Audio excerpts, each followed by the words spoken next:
Imagine the Caribbean turquoise waters, sunlit islands, and just beyond the horizon, the shadow of a looming black sail. This isn't a Hollywood fantasy. You're entering the real world of Caribbean pirates, a realm more intense, cunning, and strangely fascinating than any movie could ever capture. For centuries, these pirates have been both glorified and demonized. Today, we'll explore who they really were: ordinary men and women who turned to piracy in the pursuit of freedom, survival, and of course, treasure. We'll separate fact from fiction and reveal secrets of this relentless era that may surprise you. When we think of pirates today, images of daring captains, hidden treasure, and exotic pets come to mind. But most of this is fiction. Did pirates really have parrots? Did they hide treasure on secret islands? And what about walking the plank? The idea of hidden treasure maps? Pure myth. Real pirates rarely buried treasure. They spent their loot on supplies, food, and entertainment.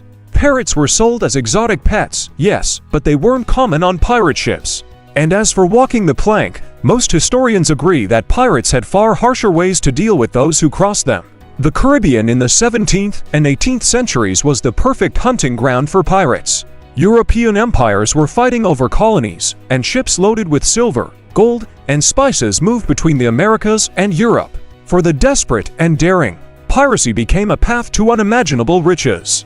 Let's meet some of these legendary figures, starting with one of the most famous pirates of all time, Edward Teach, better known as Blackbeard. He was notorious not only for his fearsome appearance, but also for his daring tactics. Blackbeard was known to set fuses in his beard and hat, lighting them to create a terrifying smoke cloud around his face during battles. He ruled the seas with a sense of theatrics that terrified his enemies, though he reportedly avoided violence whenever possible, preferring intimidation. But his legendary status couldn't save him. In 1718, he was ambushed and defeated in a fierce encounter with British forces.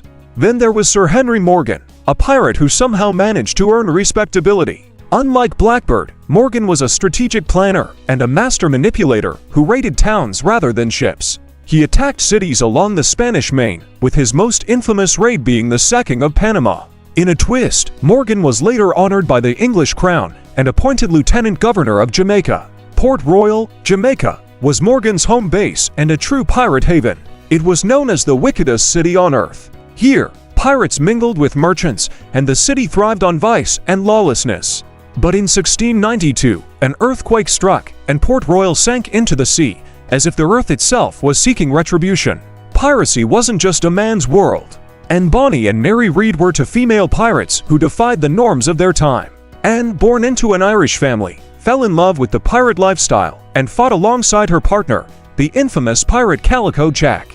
Mary Read disguised herself as a man and joined the pirate ranks to avoid persecution. Both were known for their courage and determination, challenging the conventions of their era and inspiring stories of adventure and defiance. But what truly drove people to piracy? Many pirates were sailors who had been mistreated or underpaid by their nations. Others were former enslaved people or political exiles. Piracy offered freedom from the rigid class systems in Europe. On board a pirate ship, crew members often voted on decisions and shared loot equally, forming one of the earliest democratic systems on the high seas.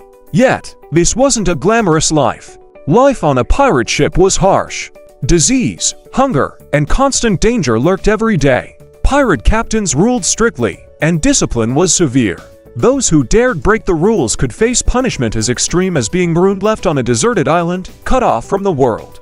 By the early 18th century, piracy had become so rampant that European empires declared an all-out campaign against it.